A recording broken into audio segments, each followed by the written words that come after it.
Myself, my name is Redo Saraf. I've been working in the information technology industry for almost 8 years. I started as a network engineer, moved my way up to a system tier two engineer.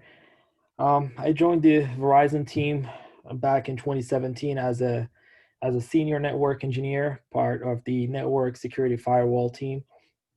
Um, I was invited in 2018 to join the management team back in late 2018.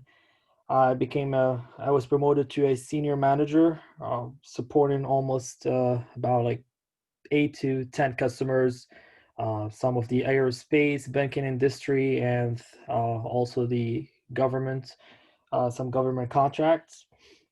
My education path started back when I came to the US from Nova, moving my way up to GMU. Qualification started with my CCNA and couple CompTIA A plus, Security plus, Network plus, which I actually teach right now. I also have my DBA associate with Microsoft. Um, Small summary. That's kind of like a little bit about myself. So the workshop it's been presented in Fairfax County and also Arlington County. So there's two counties where this workshop has been presented as well. So a job readiness. So why do you need a job? So we'll start by the value of having a job. There's not only a financial value, but there is also some type of happiness fulfillment that you will achieve by getting a job. Getting a job, it's not only about going to eight or going from 9 to 5, starting working your shift and just leaving at the end of the day. It's also an engagement, and it's also like you have to have some excitement. You have to love what you do in order to succeed on it. So how do you become job ready? This is kind of like a question that most of the youth have been asking. uh, Anytime you talk to someone, he'll tell you, so how would I get a job? How do I get a job? How do I get ready for a job? What do I need to do to start my career? um, multiple way to ask the question, but the answer is always the same. You're going to have to create a desire for your work. First thing you're going to do is find what you want to do. When it comes to the information technology industry, you will meet with a lot of people, and they'll all tell you, hey, if you get a network, as a network engineer, you make so much money. If you work as a um, security analysis, you'll make more money. And I make this amount of money from here. I make this amount of money as a DBA. And you gotta have to focus. You have to come up with a solution. So what do I want to do? This is kind of like the biggest challenge when I started my career myself. It's okay, I started as a network, but I studied security. Then I moved to database. Then I heard people saying, oh, if you go to web design, there's a lot of freelancers jobs that you can get, and you work on your own. You're gonna have to come up with what do you want to do. In order to find that, it's kind of like you gotta have to work your way and understand the concept of each technology. If I want to go to networking, I shouldn't be influenced by another person, even if he tells me, "Hey, I work as a network engineer and they make 90K." I should stick to what I want to do. The value in that. If you want to work as a security officer, the same thing, or security analyst, or penetration tester, the same thing. If you want to work as a DBA, do the same thing. Focus on your path. Your path, any path you choose in the information and technology industry will bring wealth to you. It's gonna be, you're gonna be, it's gonna be profitable. It's gonna be, it's gonna be interesting. The longer you stay in the path, the more you learn about it, the better you're gonna be at it. So of course, creating a desire is the first thing. Next thing you're gonna do is you're gonna learn the necessary skills. Learning the necessary skills is it's a key word when it comes um, to the information technology industry. Again, we said the skills. We did not say getting a degree. It's not essential to have a degree when it comes to the IT world. You have to just learn some skills. You may develop the skills by just joining some workshops, joining some trainings. There's a lot of trainings in the Northern Virginia area where there is classes provided, like some boot camps. There's networking boot camps, CCNA boot camps. There's also AWS boot camps that I've seen. There's DBA boot camps. You name it. There's so many boot camps that you can get to and learn and develop your skills. Again, developing these skills will help you to put that first step, stepping into the industry, stepping into to the workforce. Learning the skill and focusing on it, it's a key word when it comes to IT. You're gonna hear me repeating this a lot because it is a key and it makes a difference. Also, as you're learning a skill, you want to set yourself a goals. When you join some type of workshops, they will tell you, okay, and we're gonna provide you, we're gonna put you in the workforce around like eight weeks, or we need like 12 weeks in order to join the workforce. We're gonna prepare your resume. We're gonna do this and that. With with those goals, you're gonna have to set your personal goal. A personal goal as what you gonna be doing. I'm gonna in 8 months. I'm gonna get certified and as AWS cloud practitioner, for example. I'm going to start with a cloud practitioner. In 6 months and 6 weeks, I'm going to get the cloud practitioner certification. What is my next step? I'm going to get my CompTIA network plus. Then what is my next step? So in 4 weeks, I want to do that. The following 4 weeks, or the following 6 weeks, I want to do my CCNA. You got to have to set a goals and a plan. I want to plan within the next 4 months. I want to go to the industry and get a job. This is how you get ready to basically get a job in general. You're gonna have to set some type of goals in order to achieve it. Now, how do you prepare for a interview? So you got your skills, you worked your way up, either through a school, either through some of those private schools that offer like boot camp trainings, get certified in some type of skills. Now comes, your how would I prepare for that interview? What do I do in order to prepare? A lot of us, what they do is they ask someone to work on their resume. I have like myself, that is people that ask me, hey, could you please look at my resume and just prepare it for me? And I do. I send it back to them, and on that email that I send it back, I say, hey, make sure you don't just use this resume to apply to everything. Reason why, it's not every like not every job will apply to that resume that I made for you. Yes, those skills that you have in there, they're your job skills, they're your previous job skills, yet they don't mean that they're gonna match every job that you apply to. And we're gonna look through this presentation, and I will explain more why it does not apply to every job you apply to. First thing we'll look here is the way you dress up. The way you dress up, it's kind of like that first picture that the employer is going to look at you. So, first, as a senior manager, we were doing a lot of hiring back at the beginning of the year, and every time we do the first impression, it's the way the person dressed up. As the person, as I shake his hand, or her or his hands, is basically that first impression made in there. Shaking your hand, and I'm getting an idea of who you are. I'm looking at you as a person at that stage.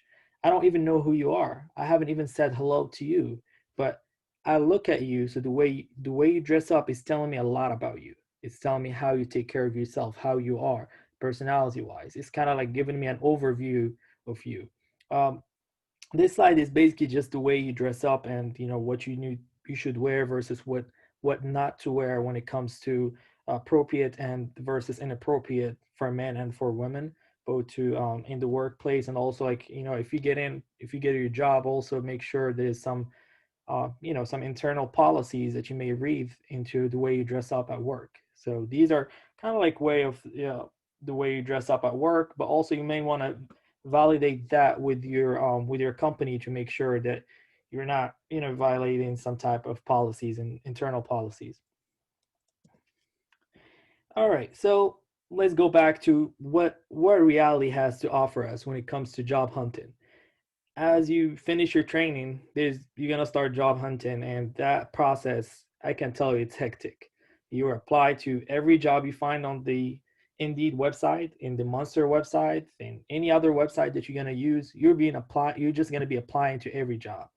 I can tell you that almost like 50 or 60% of the time, that people don't even read your resume. There's someone is not really sitting and picking up those 50 or 100 resumes that they get for that position. What you do is even if they pick it up, they're just skimming through it. Or sometimes there is like a bot in place, so a software that is taken in charge of kind of analyzing those resumes and then just sending them your way to the basically sending them to the hiring manager. But how do you make your resume stand out? How do you make your resume show as one of those first resumes that they're gonna look into and say, oh, okay, I wanna speak to this person. I wanna have a phone screening with this gentleman or this lady. First thing you want to do is, you want to show your grades. If you're in a four-year college degree, put your GPA in there. It makes a difference. Put your certifications. Put if you were involved in any type of activities or social activities, put it in there. If you're a member of any groups, put it in there. If you did any volunteer work, you should put it in there. They also look into the commitment and the leadership of your previous activities. So if you were a member of the cybersecurity association at Mason, for example, put it in there. If you went uh, like the president of that association, or you went like um, the vice president of the association, please mention it in there. Put it in there. But this brings us back to the topic that we spoke about before when we said not the same resume you can use it for every job. Why? You need to look at the certification that job requires, and then you have to map it. You need to map it to whatever job you have. So if your resume says I have security and network, and the position requires like a CH critical ethical hacking certification, then you should mention that in your resume. If you have it, mention it. Right? You don't need to mention network if that's not something that's required by them. They will look into it, but you need to mention things that they want. Also, when you look into the requirements, a job like the job duties, you need to be able to map those to whatever you did in a previous job. You may have done the same thing, you just worded differently, worded that in a different way. So you need to match the wording that they have. So when they scan your resume in their database, it will pick up. Otherwise, it's not going to be able to pick up because the wording, the way you put your sentences, is different than the way they're looking at it in their job entry, right? So what is a resume? That's kind of the next thing after job written. Is a resume is basically a snapshot of your personality, of your experience, of your accomplishment and skills. It's just an overview about you. So that resume, if I look at your resume, I can tell a lot of things about you. I can tell where you went to school. I can tell what type of skills. Are you a network person? Are you a security person? Are you a database person? I can also see what you accomplished, where you worked before, right? These are things that I can tell just by looking at your resume. So your resume should be a powerful tool or a powerful piece of paper that tells a lot about you. So what are the elements or the resume key elements that you should always have in place? First of them is basically having a clean and crisp layout. So, you know, your layout of your resume, even either like a page or 2 pages, make sure you structure it in a way that you have your objectives, move into your education, move into your skill sets. Could be either like a language, extra language that you speak, either like being bilingual, or you speak more than 3 languages or 4 languages. Mention it in there. Also mention your soft skills, and we'll talk a little bit about what's a soft skill in the next couple slides. And your hard skills as well.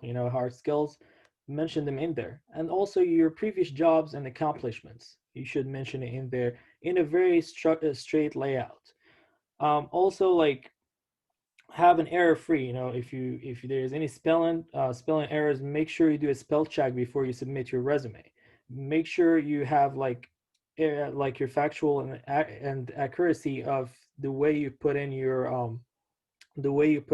the information about the previous positions. So have some accuracy about the things you do. Don't have it like vague. For example, I did patching.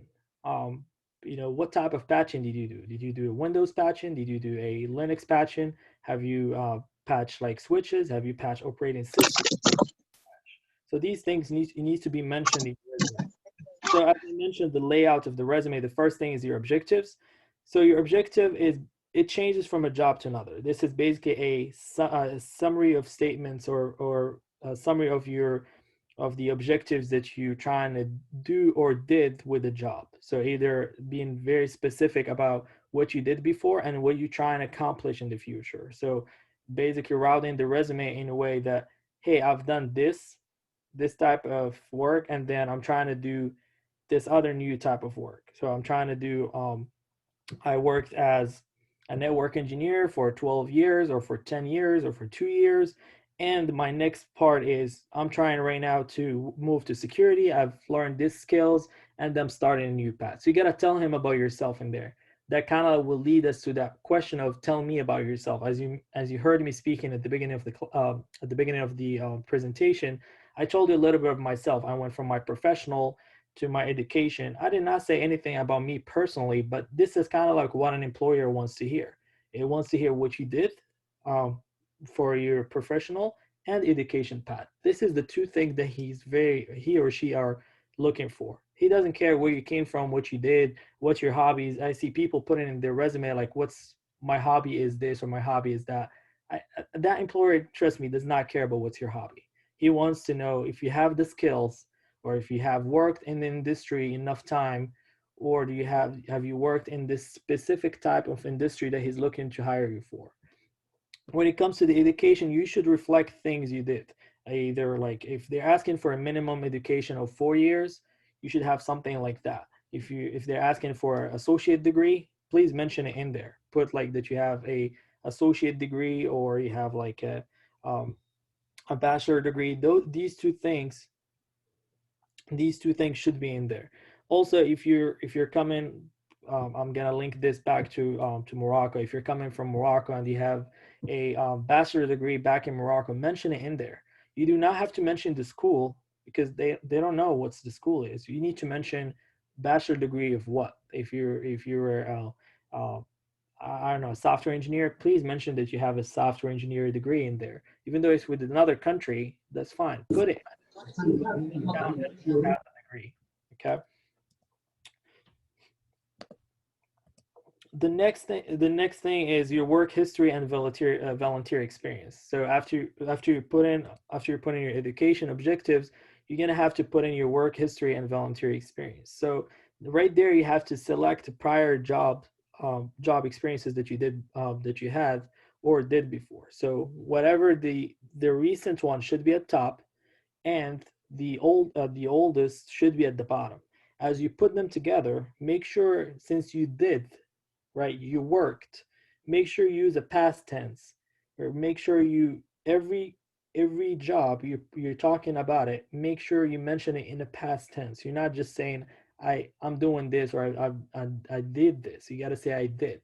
I've been doing this. If you're still working with that in that job, I've been doing this. So it's something that you continuously still doing. These type of differentiation, some type of people, or some type of hiring managers, they will look into this, especially when it comes to the second part of the interview, like your screening. Yeah, you may pass with that. In the second part of the interview, there's some three or two people they'd be looking at your resume, and they could pick on anything. They pick in your grammar, they pick in the way you put your sentence structure together. So all these things you need to pay attention to it before you start like sending your resume. Also, make sure you mention your start date and end date. So if you start working on July, mention like what month in July, and what was the month that you finished your basically your end date at that position. Make sure you mention it in there. These two things needs to be mentioned, associated with the name of the company, and also add into it the position. What was the name of the position in there? If that name of the position, it's not kind of like similar to what the market is saying, make sure you map it to what the market is looking for. So if it's called like principal engineer of business, make sure you map that, for example, to a tier 2 network engineer. If that's what you've been doing in networking, make sure you map it to that. If you've been doing system, go and map it to that and mention it. Now it comes to the skills. So in the skills sections, there's multiple things you can do. and we'll talk a little bit about the soft skills in here. Soft skills are basically things that they look at as team player, attention to details. These are soft skills that comes with you, right? It's your soft skills are something that comes with you. Your hard skills are your computer skills are hard skills. I know how to write code in Python. I know how to write code in Java. Those are hard skills. And as you want to put your skills down, you want to create a mixture between both of them. You want to create a mixture between your soft and between your hard. Languages are, it could be soft, could be hard. If you come in like back from Morocco, you speak French, you speak Arabic, you may speak Spanish. These are maybe you learned them in the past and they're soft skills right now, but they were like hard skills that you need to work for and learn them. Your communication skills, it's a soft skill. Your writing skill, it's a hard skill. You've learned how to write. In executive writing, it's a hard skill. You've learned how to create an executive summary, right? Your computer skills, could you gotta mention also your certifications down the skills. So if you have a CompTIA A plus, CompTIA Network plus, list them in there. If you haven't finished the certification, you didn't pass the exam, or you didn't even get to take the exam and you're still working on it, just mention it in there. Say that I finished the course, I accomplished the course, but not certified yet. That could get you a job too. Sometimes when we're looking for a network engineer and we see, okay, CCNA accomplishment, and they talk to you, it's like, oh, you finished the training? I'm like, yeah, I finished the training, but I didn't pass the test yet. They will hire you and they probably ask you to pass the test and bring them the certification. Or they will say, okay, they will just test your knowledge on the interview. And we'll talk about that in a couple more slides. Uh, they will test your interview and say, they'll test your knowledge in the interview and say, okay, I feel like this person has enough knowledge to be with us, and they will hire you for that. Right, now we're gonna, from a resume, we're gonna move to an interview. So job interview, it's kind of like your last step before, like you prepare your resume, you applied, now it's time for the interview. First thing, before you go to that interview, you're gonna have to find out a lot of information about the company. Know everything about the company, what they do, what industry they're in. Review those informations. Make sure you have a clear understanding of what this company does.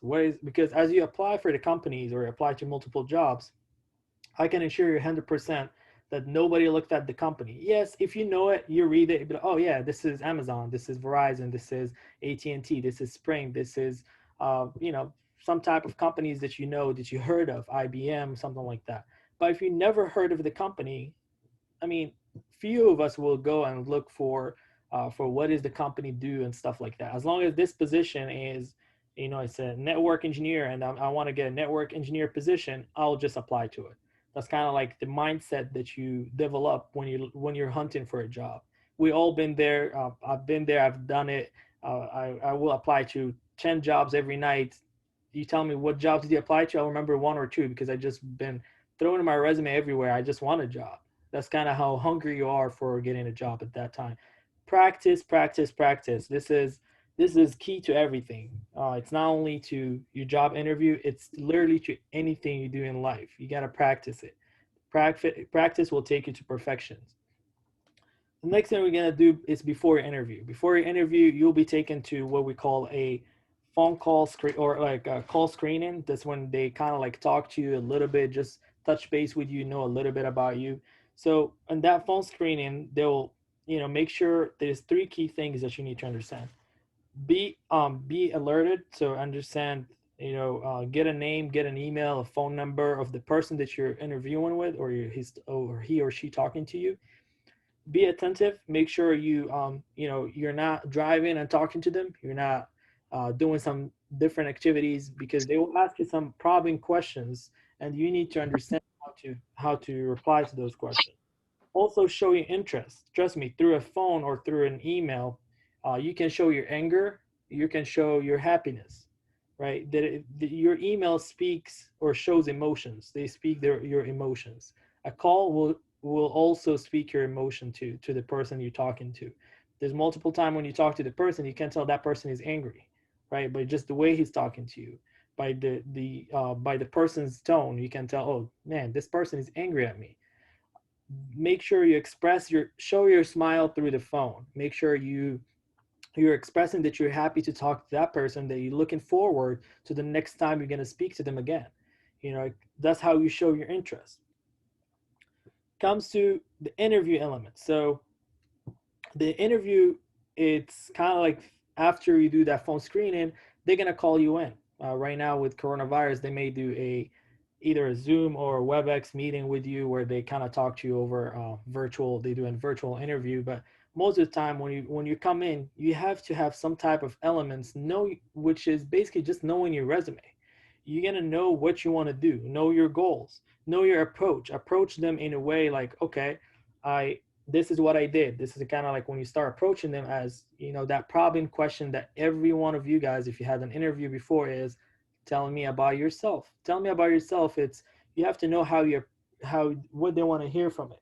First thing they want to hear is what you did, what you are doing, and what's you're planning to do. So that's how you're gonna approach that question. Before you go to the interview, you need to have everything written down, practice it. These are some type of questions that you should be very familiar with. Okay. Also listen actively and respond honestly. If they ask you, have you done this application? Have you worked with Splunk before? And you just had a small training about it. You just like as at the beginner level, just say, yeah, I have a fair understanding of Splunk. I'm not on the intermediate level or professional level, but I have some knowledge about it. So they see the honesty in there. Also know your skills when they tell you, do you know networking? Do you know what's a DNS? Do you know what's a PIPA? You need to be familiar with these acronyms as if they ask you about it. Because if they see you have network plus, they're going to focus in networking. If they see you have security plus, they're going to focus in security. They see AWS, they're going to start asking you about cloud. So be careful what you mention. If you mention something in your resume, that person will emphasize his technical questions about it. At the end of your resume, make sure you have, I'm sorry, at the end of your interview, make sure you have a question. Uh, a question, it's not negotiating your salary. I just want to make that very, very open there, because as I did a couple of interviews, I have people that starts asking me how much would I get paid.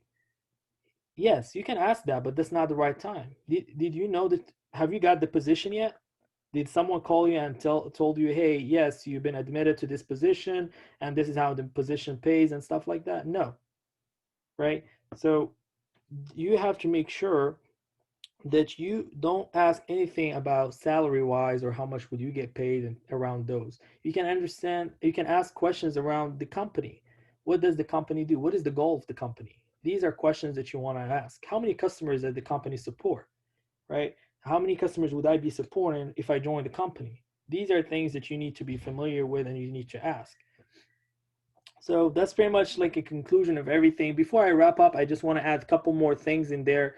For this presentation, there will be like a lot of workshops that the MASA will be offering moving forward. So I encourage you guys to, if you're interested in moving forward to learn more about your skills and to develop your skills and prepare your resume and any other type of skill that you're trying to work on, please make sure you keep following us, keep tuning up with us on social media so you can know about our upcoming events. If you want to follow up with us, we'll have not only resume and job readiness, we'll have also like hopefully some type of questions that problem questions that the interview may have and things like that. So I encourage you guys to stay tuned up with us as we offer these type of workshops.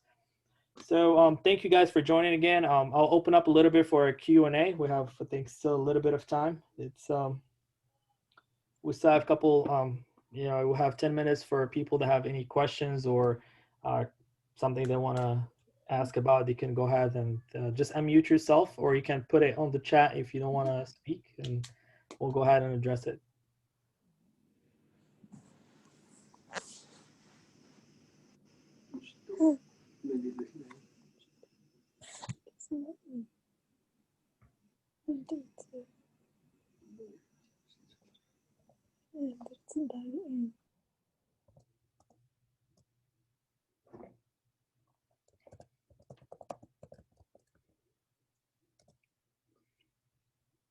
Any questions?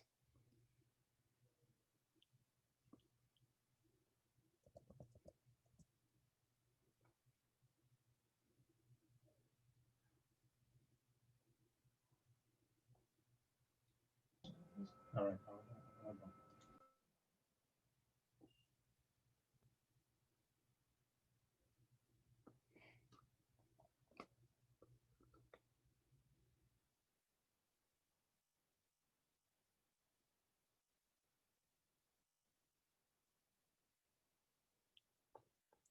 All right. I'll give you guys one more minute. If there's any questions, please don't feel free to ask.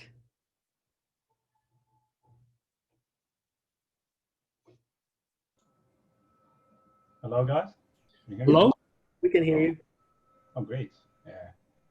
Thank you so much, MASA, Moroccan American students, right? Correct, yes. Having us with you guys, and it's a great opportunity. This great presentation. We really thank you for all the information you provided. And I guess he went over everything, so I don't see much that I would like to add, except a couple. Actually, I have a quick question.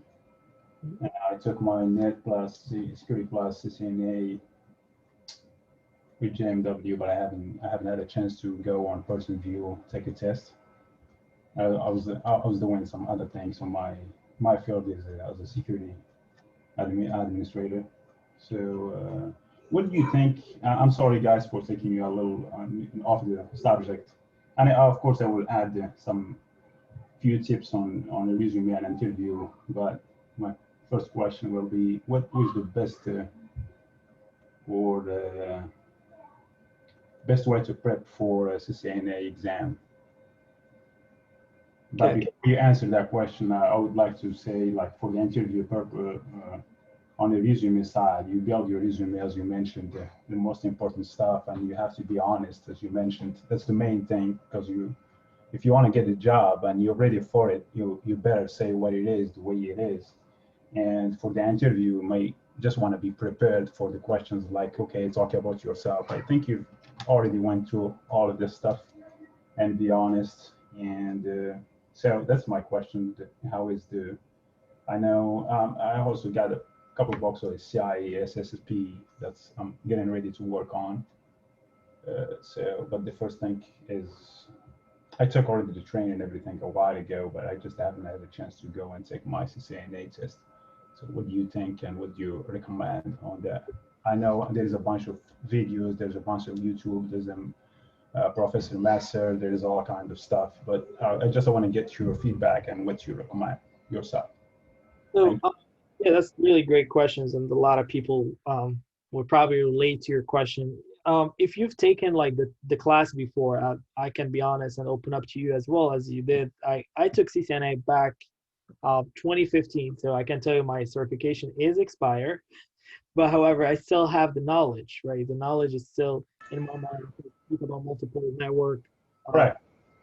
so as you do and as you do want to learn more, what you should do, I think, if you already had it, I'll definitely probably try a sample test, just see how I will do on it if I still have the knowledge. Before I do that, I'll probably just start reviewing. Like you said, there's a lot of videos you can watch and things like that.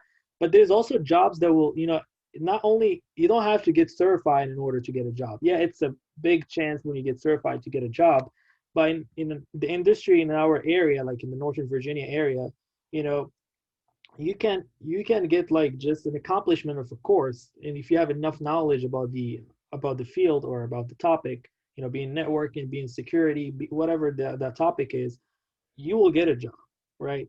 You will definitely end up getting a job with just having enough knowledge about the things that you studied. So going back to your question, which is kind of like where do I start?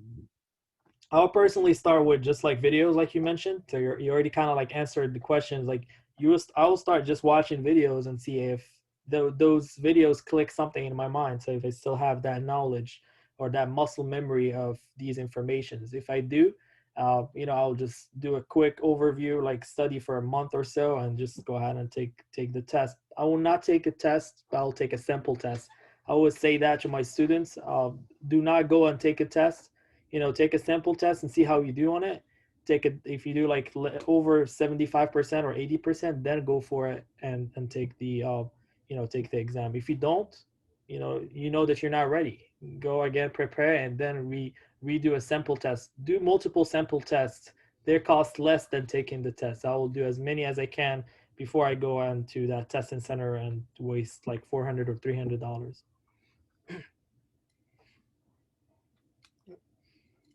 So, any other questions? I mean, I hope I answered your questions to my best ability. If you have any other um, questions or There's a concerns, question in the chat from MA. It says, what were some internships that you would recommend? some internships. Oh, uh, okay, internships that you recommend and took part of. So I would recommend.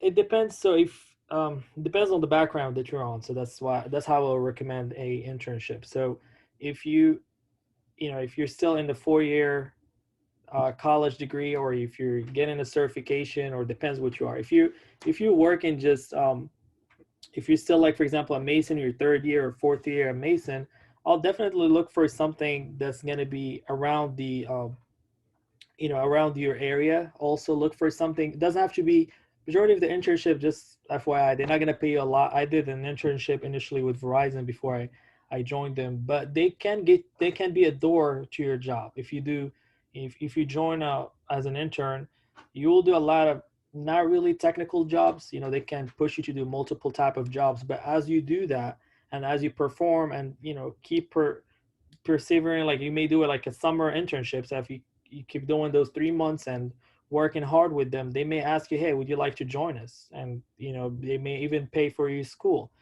I have like Verizon, they asked me to join them back in 2017, and it was still a Mason, and they offered me to pay my studies. So they paid like kind of like pretty much my semester on Mason. So yeah, that could be just be related to the things that you like. So if you're trying to go to security, get to an intern position with your in the security field. If you're trying to do networking, do the same thing. Also join your majority of the colleges or universities, they have some type of job fair. So make sure you join those. Go there, put your name. Just dress up, have a resume, and go there and sit with people, talk to them, introduce yourself. Open up to the industry. Don't be afraid. Yep. So I think someone rose his hand.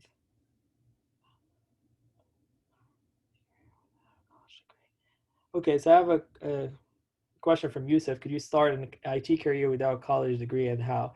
So yes, you can start a college degree with you can start like a IT career without a college degree. I'll talk about myself. I said I've been in the industry for 8 years. I started as a network engineer. I had only Network Plus, and I haven't had. I took my when I initially started, I didn't even was not even certified in CompTIA Network Plus. I failed my exam. I accomplished the test. Then I accomplished like the training, and then I went and had the job. Thing that you need to do is learn the skills. Like sometimes when that's kind of like the key. They're not looking for a degree. They're looking more for skills. The most of the time I can tell you guys is you get. I've been when I started like in school, people been taking me to different paths. I talked to this gentleman. He'll tell me, man, I make 100K as a security officer and the security analysis, and they were like, wow, I want to go to security. Another person tells me I make 150 as a database. Oh no, I'm doing database. You can't do that. That's kind of what messes up your path.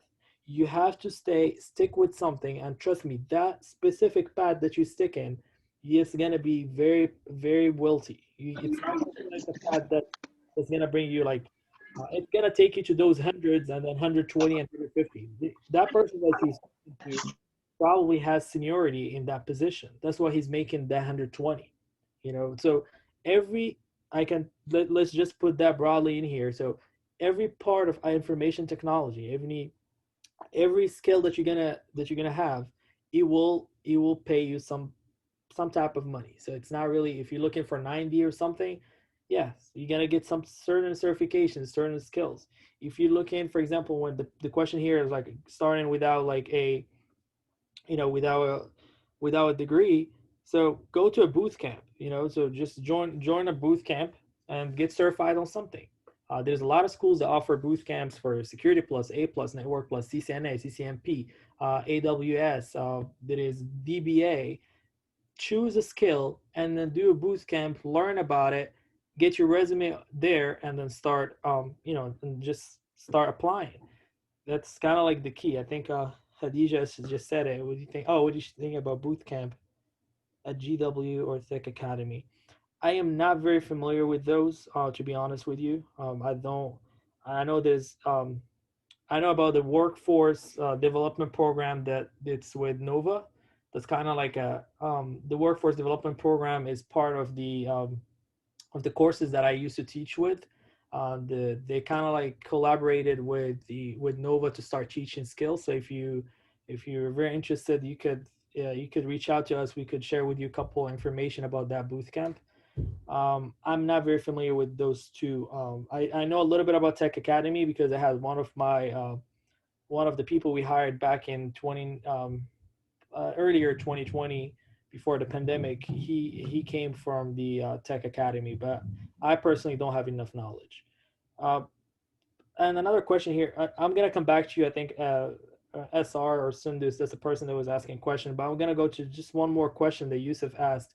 It's like, would it be better to have a college degree or a certification? So I'm not sure how many people are in the security industry right now or like studying for cybersecurity. I myself, and again, this is all, I'm the one who's saying it, and I can tell you 100%. The majority of what I studied at Mason, it's it's merged in two certifications: Security Plus and Ethical Hacking, Certified Ethical Hacking. Those two certifications summarize what I've learned in cybersecurity through those 4 years. These two certifications, the Security Plus, it's offered sometimes in a boot camp of 6 weeks. Ethical hacking, it's offered for sometimes even like 7 weeks, 6 weeks. Though that's kind of like a summary of all my career in terms of certifications. Yes, I've learned a lot about critical thinking. I've learned a lot about a lot of soft skills, but in terms of technical skills, hard skills, they're summarized in a small two certifications. So I think one person was raising her hand. Hello? Yes, go ahead. Yeah, so I was going to be Hussein. I'm speaking like you think it's going to show us Karima. So basically, I'm using my wife's computer. No worries, no problem. All right, so my question is, I think if you want to use my example, but thank you very much for your time and all the information that you provided. They are very professional, and thank you for that. So back to my question, I have an interview with Verizon for a data science position in the upcoming days. So I would like if you can give me some recommendation in how to do that. I mean, basically, right now I'm working as an associate project manager for an engineering company. So basically, I have done an interview with the people. So in my perspective, I don't trust like the resume, I trust the person because I have received so many resume with so many skills. But when it comes to the person, he doesn't really know what's in the resume. So what I used to do is once I have the person, first I select one person. So when I have them in my office, I try to give them like a little test and see how he can do, how he can perform. So that's where I can select the person. But this is for engineering, and they know they need a lot of people. But for data science, data analyst, there is so many people. So I think it's gonna be totally different. So I would like to hear like some recommendation for you. I mean, you are in the IT domain, so it's something new for me. Even I'm right now in my master degree for data science and strategic analytics with the GPA 4 so far. And I'm expecting to finish my master by the summer 2021. Okay. Well, my pleasure first to be here with you, and I love your questions. So I just pinged you my email. So if I know you said you applied for Verizon, so I could work something out just for your resume to be picked up and things like that. I see what you're saying. I can relate a little bit to the things you said for hiring, that sometimes you have someone come in. I have like multiple people that we hire, and you know, he can speak great things, but once it comes to the floor, his technical skills are basically like zero. They like Exactly. Yeah. yeah. So I had like two people like right now on the floor. I manage around like 25 people. I can tell you like two of them they're gonna be laid out. I mean, I shouldn't be mentioning that right now. It's kind of like very it's kind of internal, but yeah, they will be laid out due to just the performance. They're not performing enough. They're not gonna. They came in. If you speak to the person, he can tell you what's DNS, what's an R protocol, what is everything.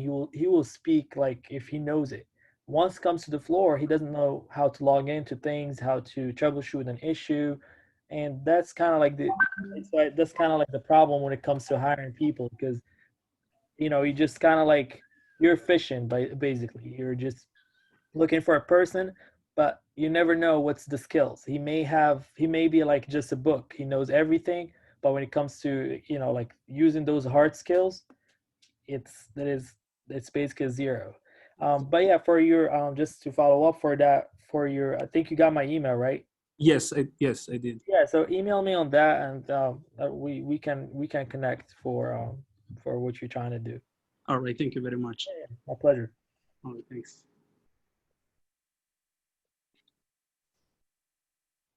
Okay, follow-up question to your answer.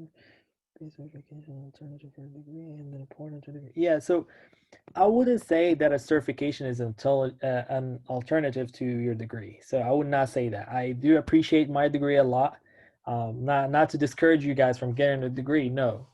You know, if it was gonna discourage you, I wouldn't go for my master degree. No, I encourage you to do your degree. It plays a big role when it comes to getting a job too. So if you a person that has a bachelor degree versus a person that has like a Security Plus and CEH, they're not the same.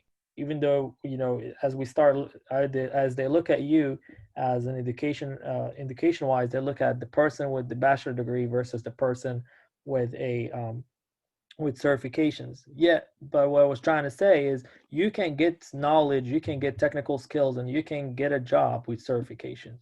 But I would not discourage you from getting a degree. Definitely, it's very important to have a degree. It's it's important for you personal in the personal level. Also, if you're trying to go to a management or to a tier 3 position, you know, you need some type of you know, some type of degree to do that. As I'm trying to go, for example, to an associate director position or a director position, without a master degree, I will not get anywhere. So that's kind of like probably you start your path as a security engineer, and then as you move up and you go to the management and you want to get to senior management, to an associate director, to a director, you need to have those credentials. Those credentials are given to you by your degrees. So not having a degree could be a failure in later on in your career. So if you're looking to improve in your career, to go like a, you know, move up the chain, as I name it, if you want to move up the chain, you need to have some type of education, some college education. Yes, sir. Any other questions? These are all like good questions, and I'm glad you guys are asking your questions. You're welcome.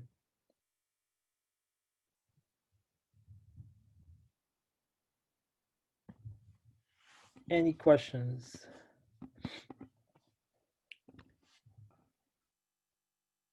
Okay, so I guess we'll all right, I guess we'll wrap it up in here. So I want to thank you again, guys, for joining. I hope you enjoyed the presentation and you've learned a little bit from it. You know, just there's some keywords that been like said in this presentation. I hope you guys have a good use of them, and you know, it will help. The presentation will help you to construct a resume, to make it, and also to be ready for jobs. If you know, if there's any follow-up, any information that you guys need, please reach out. We're here to help you guys, to support you, to be with you. That's kind of like the main goal of MASA. So again, thank you for joining. Please stay tuned with us when it comes to our social media. There's a lot of events that are coming up. similar to what we're doing. You know, it will be very informative. So I encourage you guys to join, and just stay tuned with us for upcoming events. And enjoy your evening, be safe, and talk to you next time.